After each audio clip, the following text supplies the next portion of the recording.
दोस्तों, आज हम एक्सप्लेन करने वाले हैं हाल ही में आई वेब सीरीज तुझ पे मैं फिदा सीजन 2 के सारे एपिसोड्स को, जिसकी डिमांड आप लोग काफी टाइम से कर रहे थे। इसलिए वीडियो को अभी लाइक कर दीजिए। हम चलिए कहानी शुरू करते हैं। तो सीजन 1 के रिकैप की बात करें तो मार्कस इस टाउन में पढ़ाई के सिलसिले में अपने मामा मामी के यहाँ रहने आया था, जिसके मम्मी पापा भी अलग अलग रहते हैं और मार्कस को अपने पापा से नफरत है। यहाँ आकर पता चलता है कि टाउन में मर्डर हुए जा रहे हैं। फिर मार्कस को यहाँ एक आयरा नाम की लड़के से प्यार भी हो जाता है, जिसके लिए वो कुछ भी कर सकता है। अब एक दिन मार्कस के एक दोस्त युग की बॉडी जंगल में मिलती है, जिसके बाद उसके मर्डर के इल्जाम में कॉलेज के प्रोफेसर संचित को जेल हो जाती है और किसी बात को लेकर मार्कस और आयरा का भी झगड़ा हो जाता है और ये दोनों ब्रेकअप कर लेते हैं। अब इस सीजन के एपिसोड 1 की कहानी वहीं से शुरू होती है, जहाँ एक तरफ मार्कस और दूसरी तरफ आयरा दोनों उदास बैठे थे। तब मार्कस के पास उसकी मामी आकर कॉलेज जाने के लिए कहती है और बताती है कि तुम्हारी माँ का फोन आया था जो तुमसे मिलने यहाँ आ रही हैं। फिर उसकी मामी कहते कि जब तक तुम्हारी मम्मी यहाँ रहेंगी तब तक आयरा से मिलना मत, क्योंकि तुम्हारी माँ को आयरा पहले से ही पसंद नहीं है। तब मार्कस कहता है कि वैसे भी हमारी दोस्ती खत्म हो गई है, जो उसकी मामी को विश्वास ही नहीं होता कि मार्कस आयरा से दोस्ती तोड़ सकता है। और फिर मार्कस वहाँ से कॉलेज जाने लगता है। वहीं हम आयरा को कॉलेज में देखते हैं, जो युग को श्रद्धांजलि देने आई थी और यहाँ ईशा उसे ताने मारने लगती है कि तुम्हारा मार्कस तुम्हें छोड़कर कहाँ गया, जिससे आयरा साइड में जाकर बैठ जाती है। इसके बाद वहाँ बैठे बच्चे आपस में बातें करने लगते हैं कि क्या पता संचित सर और युग के बीच क्या सीन है। वहीं एक लड़की कहती है कि क्या पता संचित सर युग की बहन को पसंद करते हों, इसलिए वो उसे ट्यूशन देते होंगे। तभी वहीं राज आता है, जो कहता है कि संचित सर शायद गे है, क्योंकि एक बार प्रोजेक्ट में मेरे नंबर कम आए थे तो उन्होंने मुझे गंदी तरीके से छुआ था और मुझे अच्छे नंबर देने को कहा था, जिस पर सब लोग संचित सर को गे मानने लगते हैं। ये सुनकर आयरा को गुस्सा तो बहुत आता है, पर वो उन्हें कुछ कह नहीं पाती, क्योंकि उसे भी नहीं पता था सच क्या है। इसलिए वो सीधा टीचर रूम में जाती है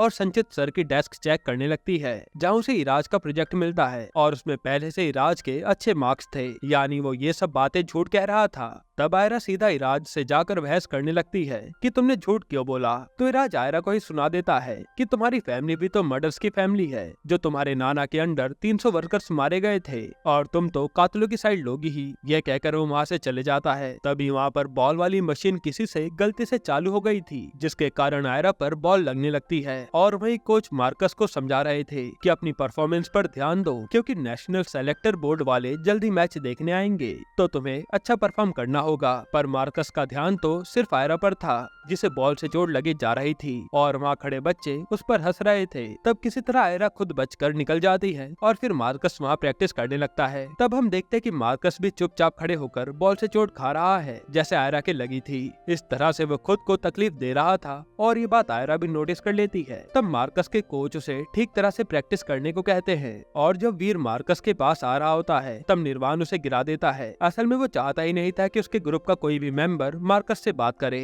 खैर, अब मार्कस प्रैक्टिस के बाद अपना फेस धुलने आता है तो वहाँ से आयरा चली जाती है, क्योंकि वो उसके सामने पढ़ना नहीं चाहती थी। फिर हम ईशा को देखते हैं, जिसके पास निर्वाण आता है और कहता है कि तुम मुझसे दूर दूर क्यों रहती हो, मुझे तो लगता है कि तुम्हें मार्कस पसंद है। तब इन दोनों में बहस शुरू हो जाती है और निर्वाण कहता है कि अगर तुम्हें सिर्फ मेरे साथ इंटीमेट होने में प्रॉब्लम है तो कोई बात नहीं, मैं एक और लड़की को बुला लेता हूँ ताकि हम तीनों मजे कर सकें। ये सुनकर ईशा उसे चाटा लगाकर चली जाती है। इधर जेल में हम संचित को परेशान देखते हैं, जो जेसी वाली ही जेल में था और जेसी उसे कह रहा था कि यहाँ ऐसे भी लोग हैं जो कई रात छुपाए बैठे हैं। साथ ही वो कहता है कि इन सब का कनेक्शन जरूर 20 साल पुराने हादसे से है, जिसमें 300 लोगों की जान गई थी और मेरे दादा का तो मानना था कि वो एक्सीडेंट जानबूझकर करवाया गया था, जिस पर संचित को यकीन ही नहीं होता। तो जेसी बताता है कि मेरे दादाजी भी उसी माइन में काम करते थे और उन्होंने कुछ लोगों को डायनामाइट ले जाते हुए देखा था, जिसे जानबूझकर ये हादसा करवाया गया होगा। तभी वहाँ कांस्टेबल आकर संचित को बताता है कि तुमसे कोई मिलने आया है। वहीं हम टाउन के जीएम के घर पर पुलिस ऑफिसर को देखते हैं, जहाँ जीएम कहता है कि जरूर युग संचित का गे होने का सीक्रेट बताने वाला होगा, इसलिए उसने उसे मार डाला। तभी वहाँ ईशा आकर संचित की साइड लेने लगती है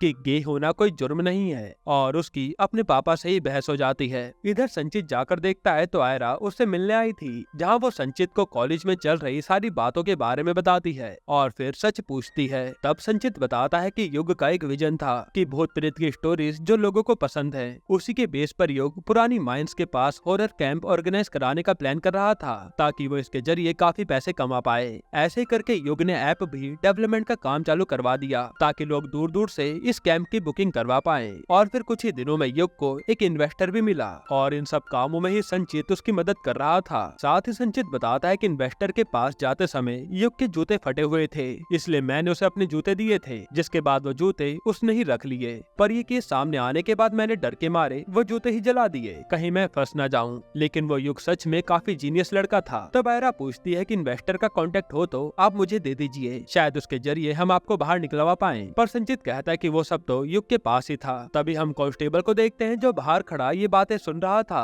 और वो सीधा किसी को फोन लगा देता है कि मेरे पास संचित की इन्फॉर्मेशन है। इसके बाद जब वीर और मार्कस युग की बहन के कैफे में बैठे थे, तभी वहाँ आयरा चुपचाप आकर युग के रूम की तलाशी लेने लगती है ताकि उस इन्वेस्टर के बारे में कुछ तो पता चल जाए। वहीं यहाँ वीर मार्कस को कहता है कि अगर तुझे आयरा भाव नहीं देती तो किसी और लड़की पर ट्राई कर ले, ऐसे अपने आप को बर्बाद मत कर। लेकिन मार्कस उसकी बातों पर ध्यान नहीं देता। वहीं पर निर्वाण और इराज भी आते हैं और फोन करने पर ईशा आने से ही मना कर देती है क्योंकि वो निर्वाण से गुस्सा थी। तब इराज निर्वाण से कहता है कि ईशा से लड़ा मत कर, पर निर्वाण तो और ज्यादा भड़क जाता है। फिर जैसे उसकी नजर वीर पर पड़ती है तो वो उसके पास आकर गुस्सा दिखाने लगता है कि ये भी हमारे ग्रुप का होकर किसी और के साथ ही बैठा है। और जैसे वो वीर को मारने वाला होता है तब मार्कस उसे बचा लेता है, जिसके बाद यहाँ झगड़ा चालू हो जाता है। वहीं इधर आयरा को युग के बिजनेस की फाइल मिल जाती है, जिसे लेकर वो चुपचाप वहाँ से निकल जाती है। इसके बाद यह निर्वाण और मार्कस के झगड़े में युग के कैफे का काफी नुकसान हो गया था और युग की बहन अर्चना के पूछने पर निर्वाण मार्कस का ही नाम लगा देता है कि ये सब इसने ही चालू किया, इसलिए अर्चना उसे यहाँ से भगा देती है। यहीं पर एपिसोड 1 खत्म होता है। एपिसोड 2 की शुरुआत में मार्कस लड़कर घर आता है तो यहाँ उसकी माँ आ गई थी, जिन्हें देखकर मार्कस ज्यादा खुश नहीं होता। हालांकि वो अपनी माँ से कहता है कि आप अगर मुझे यहाँ से ले जाने आई हैं तो मैं कहीं नहीं जाने वाला। तब मार्कस की माँ पूछती है कि जरूर तूने आयरा से दोस्ती कर ली होगी, इसलिए तुझे मेरे साथ नहीं आना।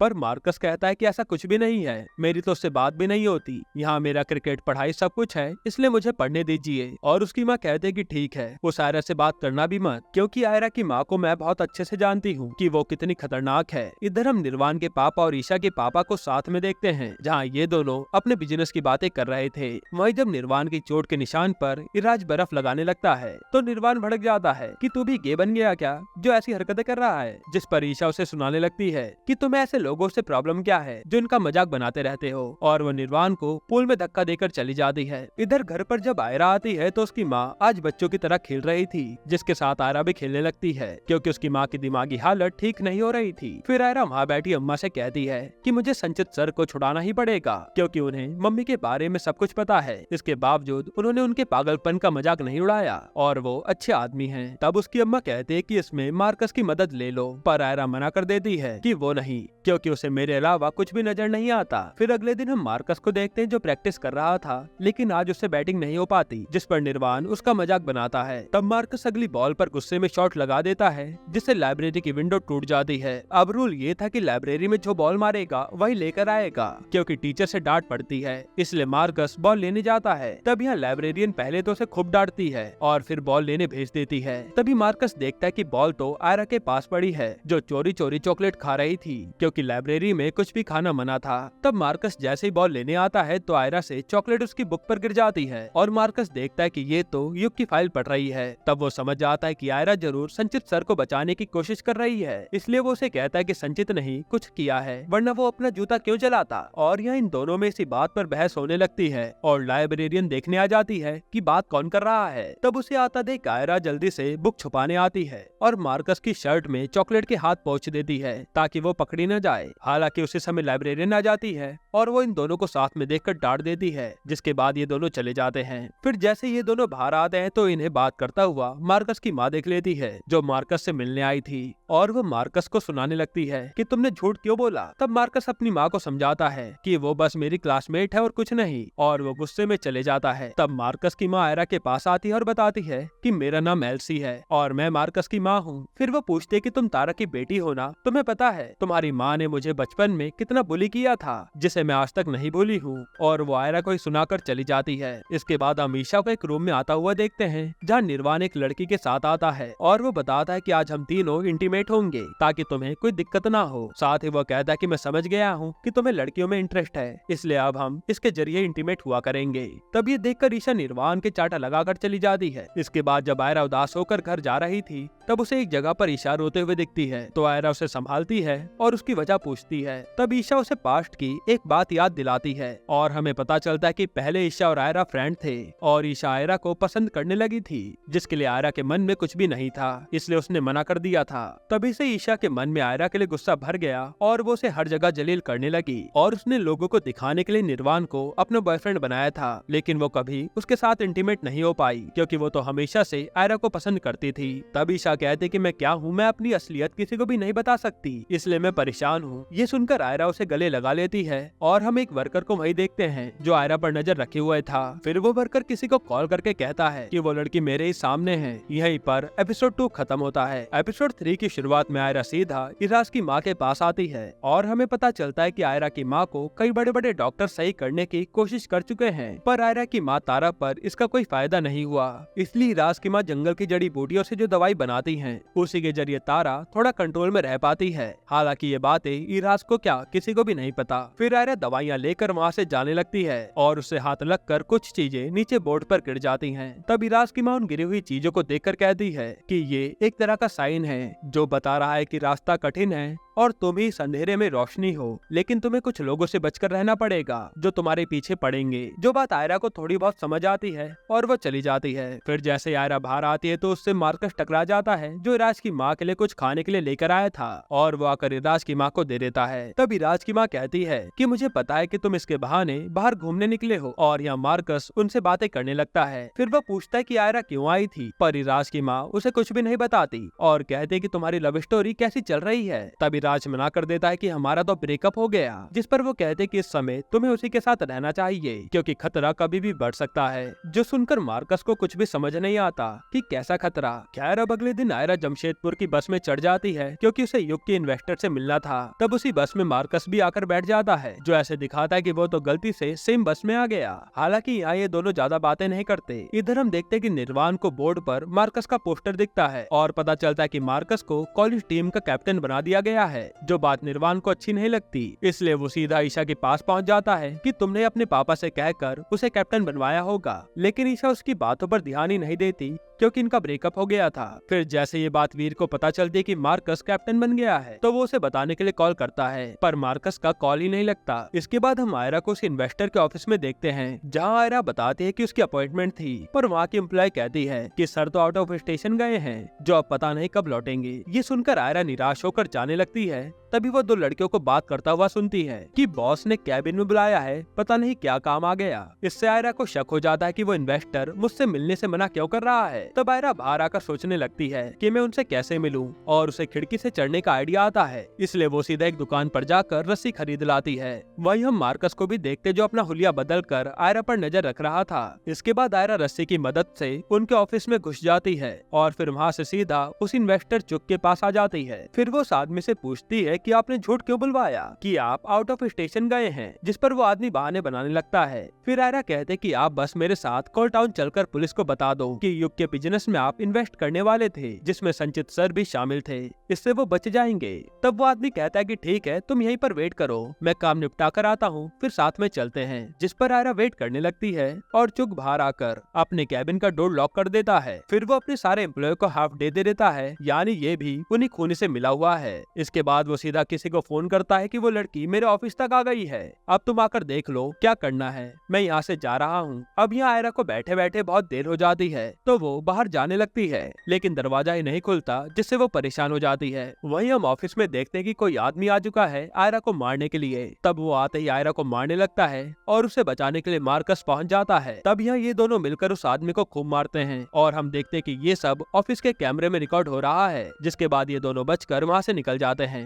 फिर फिर अधमरी हालत में वो आदमी सीधा कांस्टेबल को फोन करता है कि तुमने तो कहा था कि वो लड़की सिर्फ अकेली होगी, पर एक लड़के ने मेरी बैंड बजा दी, जिस पर उस कांस्टेबल के होश उड़ जाते हैं कि आयरा के साथ लड़का कौन आ गया। यानी ये कांस्टेबल भी कोई बड़ा गेम प्लान कर रहा है, जिसके बारे में हमें आगे पता चलेगा। यहीं पर एपिसोड 3 खत्म होता है। तो एपिसोड 4 की शुरुआत में आयरा और मार्कस ऑफिस से भागकर एक जगह आते हैं और आयरा कहती है कि उस ऑफिस में मैंने कैमरा भी देखा था, अगर हमें उसकी फुटेज मिल जाए तो हमारे पास संचित सर को छुड़ाने का प्रूफ होगा। जिस पर मार्कस मना करता है कि अभी हम पर उस आदमी ने हमला किया, इसलिए आगे से हम इस मामले में नहीं पड़ेंगे। पर आयरा मानती ही नहीं, तो मार्कस आयरा को किसी और काम से भेजकर वहाँ से गायब हो जाता है। इससे हम समझ पाते हैं कि मार्कस जरूर उसी फुटेज को लेने गया होगा। खैर अगले सीन में हम कोल्ड टाउन के जीएम गौतम को देखते हैं, जो इंटरव्यू दे रहा था। वो बताता है कि 90 साल पहले ये जगह एक जंगल थी, जिसे यहाँ रहने आए लोगों ने मिलकर इतना सुंदर शहर बनाया, इसलिए 2 दिनों में 90th फाउंडर डे है जो हम सेलिब्रेट करने वाले हैं। तब सामने वाली इंटरव्यूअर पूछती है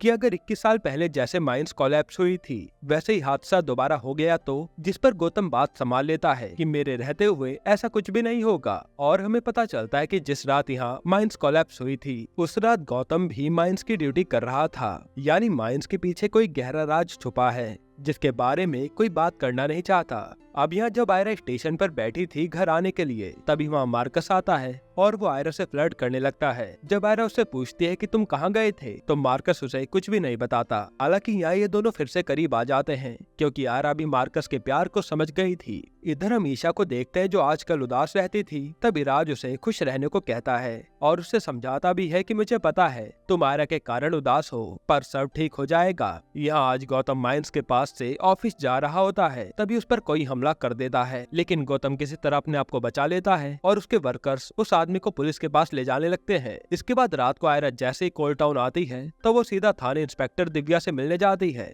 लेकिन वो कांस्टेबल रमेश तो आयरा को भगाने लगता है कि मैडम बिजी है। तब आयरा रमेश को उल्लू बनाकर दिव्या से मिलने पहुंच जाती है और वो दिव्या को बताती है कि युग के मर्डर में संचित सर का हाथ नहीं है, उन्हें छोड़ दो। तब दिव्या उसे ऑफिस वाली फुटेज दिखाती है जो मार्कस आकर पहले ही दे गया था। तभी वहाँ गौतम उस आदमी को लेकर थाने आता है और उसके लिए रिपोर्ट लिखाता है। फिर दिव्या आयरा को जाने के लिए कहती है और बताती है कि हम संचित सर को छोड़ रहे हैं क्योंकि उनके खिलाफ कोई एविडेंस नहीं मिला। अब हम नए तरीके से जांच करेंगे, जिससे आयरा खुश हो जाती है। वहीं यहाँ मार्कस से आकर वीर मिलता है जो उसे कांग्रेचुलेट करता है नया कैप्टन बनने के लिए। इससे मार्कस खुश हो जाता है और कहता है कि चलो कल के मैच के लिए प्रैक्टिस कर लेते हैं। इधर थाने से आयरा और संचित जा रहे थे, तब संचित उसे और मार्कस को थैंक्स कहता है कि आज होने के कारण वो जेल से बाहर आ पाया है, जो सुनकर आयरा खुश हो जाती है कि ये मार्कस मेरे लिए कुछ भी कर सकता है। इधर अब मार्कस जब अपनी प्रैक्टिस कर रहा होता है, तब आयरा उसे कॉल करती है कि आज मैं उसे अपने दिल की बात बता ही दूंगी, पर मार्कस का फोन तो वीर साइलेंट कर देता है, जिसके कारण इन दोनों की बात नहीं हो पाती। और जैसे ही आयरा की नजर अपनी माँ तारा पर जाती है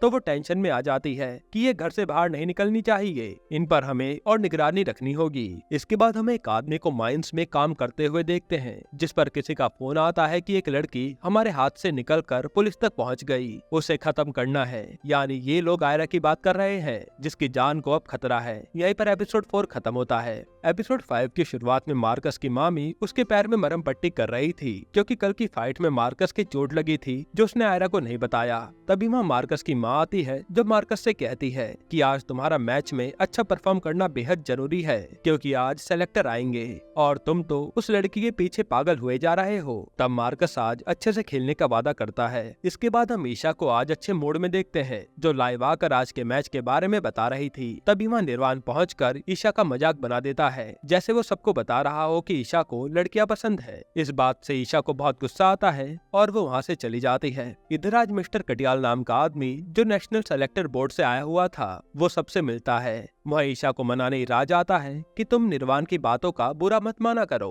अब आज आयरा भी कॉलेज आई थी मार्कस का मैच देखने के लिए, तो जैसे वो मार्कस को ऑल द बेस्ट बोलने जा रही थी, तब वीर उसे रोककर कह देता है कि तुम उसे परेशान मत करो। जैसे ही वो अपने गेम में फोकस करता है, तुम आकर उसे डिस्ट्रैक्ट कर देती हो, जो बात आयरा को अच्छी नहीं लगती। और तभी वीर को मार्कस बुला लेता है। हालांकि मार्कस को पता ही नहीं चला था कि वीर आयरा से बात कर रहा है। इसके बाद हम फील्ड पर दिव्या और कांस्टेबल रमेश को देखते हैं, क्योंकि दिव्या को शक था कि यहाँ भी कुछ अनहोनी हो सकती है। जिसके बाद मैच शुरू होता है, जहाँ पहले मार्कस की टीम बैटिंग करने आती है। तब आयरा वहाँ बैठकर सबसे पहले क्रिकेट के बारे में सीखती है, क्योंकि उसे क्रिकेट की जरा भी नॉलेज नहीं थी। पर कुछ लड़कियां तो आयरा से चिढ़ने लगती है कि यहाँ पर आई ही क्यों। वहीं गौतम को जैसे ही दिव्या नजर आती है तो वो अपने आदमी फ्रेडरिक से बताकर दिव्या से मिलने चले जाता है। वो दिव्या से पूछता है कि आप यहाँ कैसे। तो दिव्या कहती है कि ये शहर ही अजीब है, क्योंकि यहाँ सामने से क्रिमिनल आकर अपने गुनाह कबूल कर लेते हैं। और जो आदमी आप उस दिन पकड़कर लाए थे ना, उसके पास युग का वॉलेट मिला है और उसने कबूल किया है कि युग को उसने ही मारा है, क्योंकि उसे युग के वॉलेट से 5,000 रुपए चाहिए थे। ये बताकर दिव्या कहते कि ये बात मुझे हजम नहीं हुई और गौतम भी इस बारे में सोचने लगता है। वहीं मार्कस की टीम के लगातार 2 बैट्समैन आउट हो जाते हैं, तो मार्कस बैटिंग करने आता है और वो काफी अच्छा खेल रहा था, जिस पर आयरा उसके लिए चीयर करने लगती है। और ये बात ईशा को पसंद नहीं आ रही थी। फिर जब मार्कस और उसकी टीम की बैटिंग खत्म हो जाती है तो आयरा जल्दी से मार्कस के पास जाकर उसे साइड में ले जाती है और यहाँ आते ही वो मार्कस को खुद किस कर लेती है। इससे मार्कस समझ जाता है कि इसे भी मुझसे प्यार हो गया है। वहीं ये सब ऊपर से ईशा देख रही थी, जो देखकर उसे बहुत गुस्सा आता है। इधर संचित जब दिव्या से युग के मर्डर के बारे में बात करता है तो दिव्या बताती है कि उस दिन संजय चुग के ऑफिस में मार्कस और आयरा पर अटैक हुआ था, इसलिए हमने संजय से इस बारे में पूछताछ की, जो हमें कुछ भी नहीं बता रहा। पर मुझे लगता है कि मार्कस या आयरा पर दोबारा अटैक हो सकता है, इसलिए मैं यहाँ पर आई हूँ। तभी हम उसी आधे जले फेस वाले आदमी को देखते हैं, जो किसी के कहने पर आयरा को मारने आया था। यहीं पर एपिसोड 5 खत्म होता है। एपिसोड 6 की शुरुआत में गौतम फोन पर किसी प्रोजेक्ट की बात कर रहा था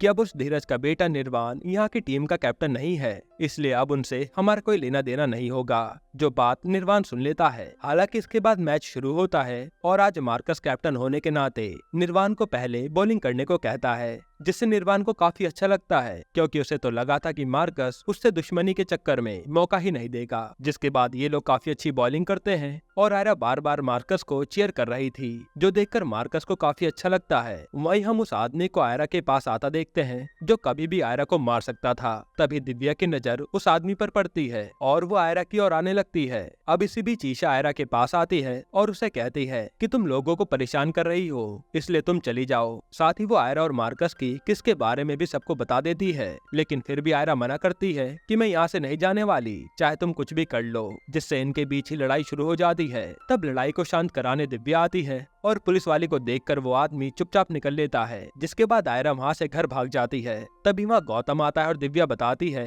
कि मैंने एक आधा फेस जला आदमी देखा, जो किसी को मारने के लिए आगे बढ़ रहा था। तब गौतम कहता है कि हमने तो ऐसा कोई आदमी नहीं देखा। इसके बाद सब लोग मैच में बिजी हो जाते हैं, क्योंकि अब मैच का आखिरी ओवर था और मार्कस ये ओवर भी निर्वाण को करने देता है। जिसके बाद निर्वाण अच्छी बॉलिंग करता है और मार्कस के थ्रो करने से बैट्समैन आउट हो जाता है, जिसके कारण ये लोग आज का मैच जीत जाते हैं और मार्कस को सेलेक्टर ने नोटिस कर लिया था। फिर आज ये लोग जमकर खुशी मनाते हैं और मार्कस सीधा आयरा से मिलने जाने लगता है। तभी उसे एक लड़की के फोन में वीडियो दिखती है, जिसमें आयरा और ईशा लड़ रहे थे, जिसे देखकर मार्कस हैरान हो जाता है कि ये दोनों क्या कर रहे हैं। तभी वो लड़की मार्कस और आयरा की किस का मजाक बना देती है, जिस पर मार्कस उसे डांट देता है। इधर आयरा जैसे ही घर आती है तो आज उसकी माँ एकदम नॉर्मल थी, जो आयरा से काफी अच्छे से बात करती है। और आयरा जो कॉलेज से लड़की आई थी, वो अपनी माँ के सामने रोने लगती है और बताती है कि उस ईशा को मुझसे बहुत प्रॉब्लम है। ये सुनकर तारा भड़क जाती है कि उस ईशा को मैं जिंदा नहीं छोड़ूंगी। तब आयरा उसे शांत कराती है, क्योंकि आयरा को भी पता था कि ये तारा पागलपन में कुछ बुरा न कर दे। इधर हम ईशा को देखते हैं, जो जंगल में उदास जा रही थी। तभी वो एक जख्मी डॉगी को देखकर उसकी मरहम पट्टी करने भागती है, लेकिन वो डॉगी तो आगे निकल जाता है। तब ईशा भी उसके पीछे पीछे जाती है। वही जैसे ही आयरा अपने रूम में आती है तो वहाँ मार्कस भी आ गया था और यहाँ ये दोनों फिर से करीब आ जाते हैं। जिसके बाद मार्कस उसे आज रात फाउंडर्स डे की पार्टी में चलने को कहता है, लेकिन आयरा मना कर देती है कि यहाँ के लोग मुझे पसंद ही नहीं करते, इसलिए मैं कहीं नहीं जाऊंगी। पर मार्कस उसे जबरदस्ती चलने को कहता है तो आयरा को मानना पड़ता है। तभी मार्कस पर उसकी माँ का फोन आता है कि तुम घर क्यों नहीं आए और मैच जीतने के बारे में भी कुछ नहीं बताया। तब मार्कस बहाना बना देता है कि मैं तो अपनी टीम के साथ हूँ। हालांकि उसकी माँ को मार्कस पर शक हो गया था कि वो झूठ बोल रहा है। फिर आयशा उसे डॉग के पीछे पीछे माइंस के प्राइवेट एरिया में पहुंच जाती है, जहां उसे वही आधे जला फेस वाला आदमी दिखता है, जो तुरंत ही गायब भी हो जाता है। यहीं पर एपिसोड 6 खत्म होता है। एपिसोड 7 की शुरुआत में मार्कस आयरा को नई ड्रेस ट्राई करवा रहा था जहां दोनों के बीच किस हो जाती है। इसके बाद रात को ईशा फाउंडर डे की पार्टी में आई थी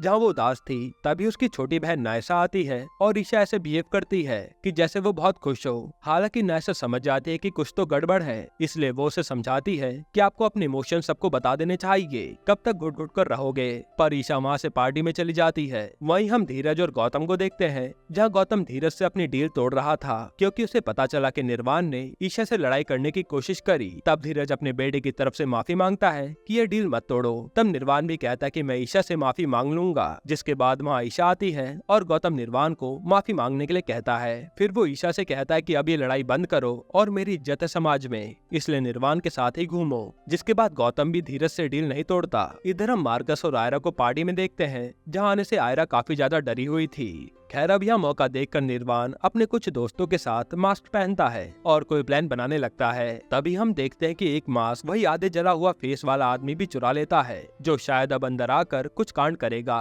खैर यहाँ जैसे ही आयरा अंदर आती है तो सब लोग उसे देखकर ऊट पटांग कहने लगते हैं कि इस लड़की को यहाँ आना ही नहीं चाहिए था। पर मार्कस आयरा से सबको इग्नोर करने को कहता है। वही पार्टी में हम एक नए इंस्पेक्टर को देखते हैं जो अब दिव्या की जगह आया है और हम इन सब की बातों से समझ पाते हैं कि दिव्या कुछ ज्यादा ही ईमानदार थी, इसलिए उसे हटाकर प्रशांत को ये लोग यहाँ लाए हैं न्यू इंस्पेक्टर के तौर पर, क्योंकि दिव्या इनमें से किसी की भी बात नहीं सुनती थी। इधर मार्कस के पास वही सेलेक्टर आता है और वो मार्कस की खूब तारीफ करता है कि तुम काफी अच्छा खेले, जो सुनकर मार्कस खुश हो जाता है। अब हम मार्कस के मामा मामे को देखते हैं जो यहाँ मार्कस की माँ की बात कर रहे थे कि वो अब तक आई क्यों नहीं। तभी वहाँ फेड्रिक आकर मार्कस के मामा की बेइज्जती करने लगता है कि इन्हें महंगी शराब पिलाओ, बेचारे ने पता नहीं कब से नहीं पी होगी। जिस पर मार्कस के मामा एलेक्स फेड्रिक को सुनाने लगते हैं कि हम दोनों एक ही पोस्ट पर थे, लेकिन तू जीएम की चाट चाट कर आज उसका राइट हैंड बन गया है, इसलिए मेरा मुंह मत खुलवा। इसी बात पर इनकी बहस हो जाती है और मार्कस के मामा मामी घर चले जाते हैं। फिर आज की पार्टी शुरू होती है जहाँ गौतम कोल टाउन की हिस्ट्री बताता है और फिर सब लोग डांस करने लगते हैं। वहीं हम उस आदमी को देखते हैं जो आयरा को मारने आया था और उसे ईशा देखकर पहचान जाती है कि ये तो वही है जिसे उस दिन मैंने माइन के पास देखा था। पर इस समय इस आदमी को कोई कह रहा होता है कि अपना काम निपटाओ और यहाँ से निकलो। तभी आदमी मास्क पहन लेता है। फिर जब मार्कस और आयरा डांस कर रहे थे तभी उन्हें चारों ओर से मास्क पहने लोग घेर लेते हैं और तभी वहाँ सेम मास्क पहने आदमी को ईशा हथियार लेकर आयरा की ओर बढ़ते हुए देखती है। यहीं पर एपिसोड 7 खत्म होता है। एपिसोड 8 की शुरुआत में मार्कस उन सभी मास्क मैन को मारता है और पता चलता है कि ये तो निर्वाण और उसके दोस्त है जो सिर्फ आयरा को छेड़ने आए थे। तब मार्कस वहाँ निर्वाण को खूब मारता है और इस बार भी लड़ाई के चलते वो आदमी आयरा को नहीं मार पाता। तब यहाँ मार्कस की माँ आकर लड़ाई छुड़ाती है और मार्कस को डांटने लगती है कि कब तक इस आयरा के लिए अपनी जिंदगी बर्बाद करोगे, और वो आयरा को भी सुनाती है। जिस पर आज मार्कस आयरा की साइड लेता है और बिना अपनी माँ को कुछ कहे आयरा को लेकर चुपचाप पार्टी से चले जाता है। जो बात मार्कस की माँ को अच्छी नहीं लगती कि आज उनका बेटा एक लड़की के चक्कर में इतना बदल गया। इसके बाद वहाँ गौतम और धीरज आकर कहते हैं कि इस मार्कस को तो सबक सिखाना ही पड़ेगा। तभी ईशा गौतम को बताते हैं कि यहाँ कोई आधे फेस से जला हुआ आदमी आयरा को मारने आया था और हमें पुलिस को बुला लेना चाहिए, लेकिन गौतम मना कर देता है कि ऐसा कुछ भी नहीं है और वो ईशा को डांट के चले जाता है कि तुम बड़ी कब होगी। तभी हम उस आदमी को कॉल पर बात करते हुए देखते हैं जिसे सामने से आदमी कहता है कि तुम्हें किसी ने देख लिया है और तुम यहाँ से जल्दी निकलो। और इन्हीं की बातों से हमें उस आदमी का नाम पता चलता है दिलीप, जिसके बाद दिलीप यहाँ से चले जाता है। अब इधर आयरा और मार्कस साथ में माइंस की साइड आकर बैठ जाते हैं और आयरा मार्कस की चोट साफ कर रही थी जो लड़ाई के दौरान लगी थी। तब यहाँ ये दोनों प्यार भरी बातें करने लगते हैं और आयरा अपने प्यार का इजहार भी कर देती है, जिस पर मार्कस उसका मजाक बनाता है। खैर वहीं हम ईशा को देखते हैं जो आज वहीं जा रही थी जहाँ उसे पहले दिलीप दिखा था। तब दिलीप तो वहीं होता है जो अंदर की ओर जा रहा था, तो ईशा भी उसके पीछे चल देती है। इधर मार्कस और आयरा को अम्मा की आवाज आती है जो तारा को ढूंढ रही थी। तब आयरा समझ जाती है कि माँ भाग चुकी है, इसलिए वो अम्मा के साथ मिलकर तारा को ढूंढने लगती है। तभी उसकी अम्मा बताती है कि तारा के हाथ में बंदूक भी है जो गुस्से में ईशा का नाम ले रही थी। इससे आयरा डर जाती है कि माँ जरूर ईशा के पीछे ही गई होंगी, इसलिए हमें उन्हें पकड़ना होगा। तब मार्कस को तो कुछ भी समझ नहीं आता कि आयरा ऐसा क्यों कह रही है, तो जाकर आज आयरा मार्कस को अपनी माँ का सच बताती है कि वो पागलपन में कुछ भी कर सकती हैं, जिससे मार्कस भी उन्हें ढूंढने लगता है। इधर निर्वाण और नायसा बात करते हैं कि ईशा का फोन नहीं लग रहा, जो गौतम सुन लेता है और वो पुलिस को कॉल करके ईशा को ढूंढने निकल जाता है। अब यहाँ थोड़ा आगे आते ही मार्कस के सामने तारा बंदूक लेकर खड़ी हो जाती है और वो उसे मारने ही वाली थी। यहीं पर एपिसोड 8 खत्म होता है। एपिसोड 9 की शुरुआत में आयरा इराज की माँ से टकराती है, जो बताते हैं कि मैंने अभी तारा को माइन की तरफ देखा है, जिसके पास बंदूक थी, इसलिए मैं उसे रोक नहीं पाई। तुम जाओ उसे पकड़ो, मैं उसे शांत करने की दवाई लेकर आती हूँ। तब आयरा तारा की ओर जाने लगती है। वहीं तारा से बचने के लिए यहाँ मार्कस भागता है और तारा गोली चला देती है, जो आवाज जंगल में आए पुलिस वालों और गौतम को सुनाई देती है। इससे सब लोग डर जाते हैं और उस आवाज के पीछे भागते हैं। इधर मार्कस बचते बचते एक जगह पहुंचता है जहां काफी सारा खून पड़ा था और थोड़ी दूर पर उसे ईशा घायल मिलती है। तभी यहाँ गोली की आवाज सुनकर आयरा अपनी माँ के सामने आ जाती है और उसे शांत कराने लगती है, पर उसकी माँ तो मानती ही नहीं। वहीं मार्कस जब ईशा को उठा रहा था, तभी गौतम और पुलिस की टीम आकर मार्कस को पकड़ लेती है, क्योंकि उन्हें लग रहा था कि मार्कस ने ही ईशा को मारा है। जिसके बाद गौतम ईशा को हॉस्पिटल लेकर जाता है और पुलिस वाले कहते हैं कि ये लड़का तो अब जेल जाएगा, इसलिए ये उसे अपने साथ ले जाने लगते हैं। वहीं हम आयरा को देखते हैं, जिसने जैसे तैसे करके अपनी माँ को बेहोश कर दिया था और अब उसके सामने से मार्कस को पुलिस वाले घसीट कर ले जाते हैं, जो देखकर आयरा के होश उड़ जाते हैं कि इसने ऐसा क्या कर दिया। तब मार्कस आयरा को देखता है, जो अपनी माँ के साथ थी, और मार्कस को लगता है कि ये तो मुझे बचाने आएगी ही। इधर हम मार्कस की माँ को देखते हैं, जो बार बार आयरा को दोष दे रही थी कि वो मेरा बेटा मुझसे छीन के ले गई। तब मार्कस के मामा एलेक्स उसे संभालते हैं। इधर ईशा की हालत काफी ज्यादा नाजुक थी, जो देखकर गौतम फेड्रिक से कहता है कि ये सब कुछ उस मार्कस के कारण हुआ है और वो बचना नहीं चाहिए, जिस पर फेड्रिक मान जाता है। फिर हम मार्कस को देखते हैं, जिसे पुलिस वालों ने खूब मारा था ताकि वो ये कबूल कर ले कि उसने ईशा को मारने की कोशिश करी, पर मार्कस तो बार बार आयरा का नाम लिए जा रहा था कि वो मुझे बचाने आती ही होगी, जिस पर पुलिस वाले हंसते हैं। यहाँ अब हॉस्पिटल में फेड्रिक शहर में रहने वाले लोगों को मार्कस की फैमिली के लिए भड़का देता है कि उस लड़के ने जीएम की बेटी को मारने की कोशिश करी, इसलिए हम उसके परिवार को खत्म कर देंगे, जो सुनकर सारे लोग मार्कस की फैमिली को मारने चल देते हैं। तब ये सब वीर देखकर डर जाता है कि अब मार्कस के परिवार का क्या होगा, और वहाँ मौजूद लड़की वीर से ईशा की बातें कर रही थी, जो निर्वाण भी सुन लेता है और उसे पता चल जाता है कि वीर और ईशा ने एक बार किस की थी।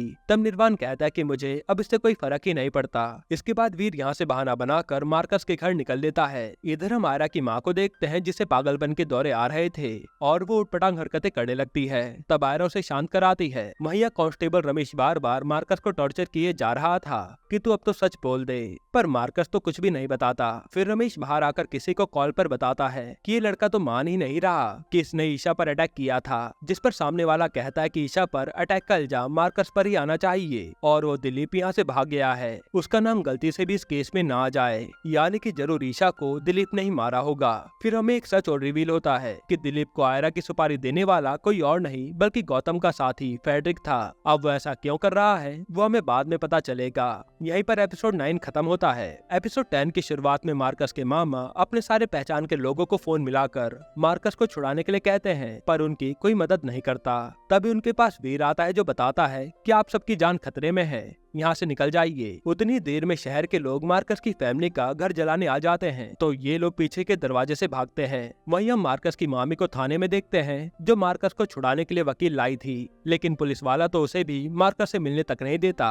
इधर जैसे ही आयरा की माँ शांत होती है, तो आयरा सीधा मार्कस से जेल में मिलने के लिए निकल जाती है। हालांकि मार्कस की फैमिली को लेकर शहर में दंगे छिड़ चुके थे और आयरा को भी पता चल जाता है कि मार्कस को किस लिए पकड़ा गया है। इधर अब जब दिव्या शहर से जाने की तैयारी कर रही होती है, क्योंकि उसका ट्रांसफर हो गया था, तभी वहाँ पर मार्कस के मामा आते हैं कि हमें बचा लीजिए, और वो सारी बात दिव्या को बताते हैं। साथ ही वो ये भी रिवील करते हैं कि 21 साल पहले जो माइन में हादसा हुआ था वो जानबूझकर करवाया गया था। अब ये किसने कराया ये तो कंफर्म नहीं है। हालांकि वो इन सब में फेड्रिक पर शक जताते हैं कि उसने उस समय के जीएम राजकिशोर के दामाद ऋषि की शिफ्ट चेंज करी थी, जैसे उसे पता हो कि यहाँ कोई हादसा होने वाला है। फिर एलेक्स कहते हैं कि ये सारे मर्डर्स भी उसी माइंस के हादसे से जुड़े हुए हैं, जो सुनकर दिव्या हैरान हो जाती है। और एलेक्स कहते हैं कि मेरे भांजे को कैसे भी बचा लीजिए, क्योंकि पुलिस वाले उसे झूठे इल्जाम में जेल में टॉर्चर कर रहे हैं, जिस पर दिव्या मार्कस को छुड़ाने सीधा थाने पहुंच जाती है। तब यह दिव्या और उस इंस्पेक्टर प्रशांत की बहुत बहस होती है, और सबूत न होने के कारण मार्कस को ये लोग छोड़ देते हैं। हालांकि मार्कस अब इस शहर को छोड़कर नहीं जा सकता।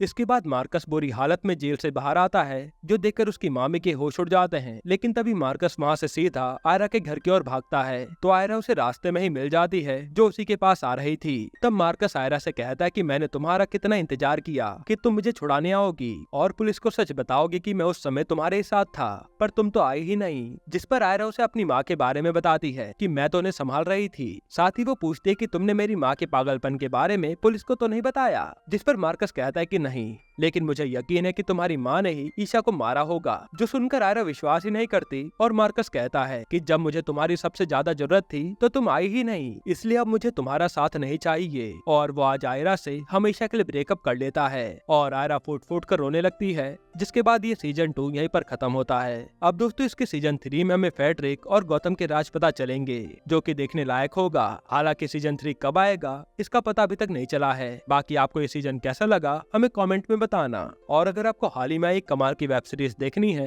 तो आप ये वीडियो देख लीजिए।